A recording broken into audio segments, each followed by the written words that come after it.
Voici Basile. Il est très gentil, mais a tendance à juger un peu trop rapidement. Il se fie à sa première impression, à son intuition, aux apparences. Et aussi, il écoute ce que les gens disent autour de lui. Il pense ainsi pouvoir se forger une opinion pertinente sur le monde qui l'entoure. Au feeling, il ne vérifie rien, ne teste rien, mais se base sur ce qui est pour lui une certitude inébranlable, et qui est que Basile a raison. Basile a raison, Basile a raison. Basile a raison, Basile a raison. Une croyance, c'est un avis que nous avons sur un sujet sans en avoir vérifié la véracité. Basile a plein de croyances. Il croit sincèrement que la lessive A lave mieux que la lessive B, parce que la boîte est plus jolie quand même. Il croit aux extraterrestres, parce que ça doit être trop top de faire un tour en soucoupe volante. L'idée est séduisante, il a envie d'y croire.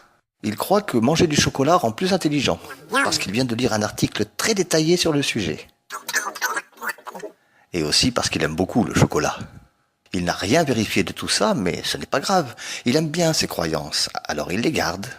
Et puis, les remettre en question impliquerait de reconnaître qu'il puisse s'être trompé. Et ça, Basile n'aime pas trop. Un jour, Basile apprend qu'une nouvelle maladie mortelle, qui touche une personne sur 10 000, vient de faire son apparition. Il n'existe aucun remède, mais les chercheurs ont mis au point un test de dépistage dont la fiabilité est de 99%. C'est vous dire s'il est fiable, le test. Basile étant légèrement hypocondriaque, il s'empresse d'aller passer le test. Après quelques jours d'une attente fiévreuse, Basile reçoit enfin les résultats.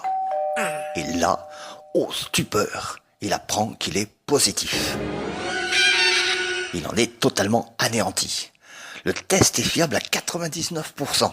Et pour Basile, cela signifie qu'il a 99% de chance d'être porteur d'une maladie mortelle et incurable.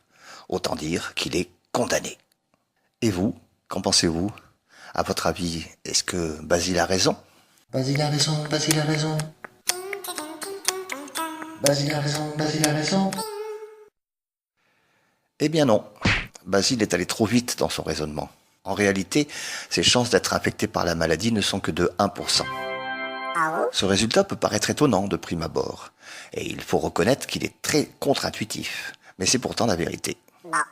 Ce que notre ami a oublié, et que j'ai mentionné tout à l'heure, c'est qu'il s'agit d'une maladie qui ne touche qu'une personne sur 10 000. Et ça, Basile ne l'a pas pris en compte.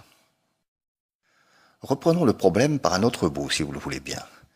Imaginons un groupe de 10 000 personnes, dont Basile fait partie. Il ne doit y avoir en moyenne qu'une seule personne malade dans ce groupe. Alors oui, je sais, il s'agit de probabilité. Et il est possible que dans ce groupe-là, précisément, ce nombre soit différent. Peut-être qu'il y a 2 malades, ou 3 malades, ou aucun malade du tout.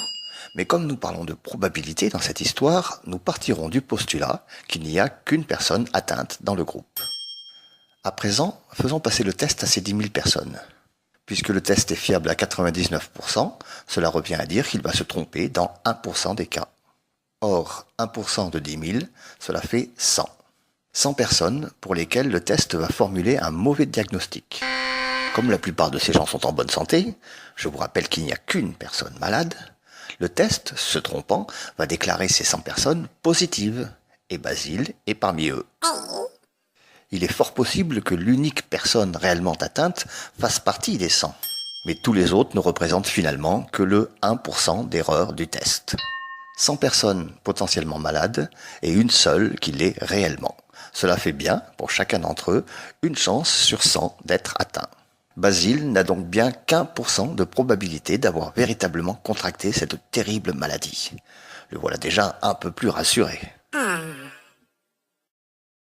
Finalement, il s'est avéré que notre ami était en parfaite santé et qu'il y eut plus de peur que de mal. Alors Basile, la prochaine fois, fais attention à ne pas tirer de conclusions trop hâtives. Et rappelle-toi qu'il y a 2 façons de se forger une opinion. La rapide et la bonne. Basile a raison, Basile a raison. Basile a raison, Basile a raison. J'espère que cette vidéo vous a plu. N'hésitez pas à vous abonner, à laisser un pouce en l'air. Dites-moi également dans les commentaires si vous voulez d'autres aventures de Basile, car vous allez voir, il lui arrive des choses terribles.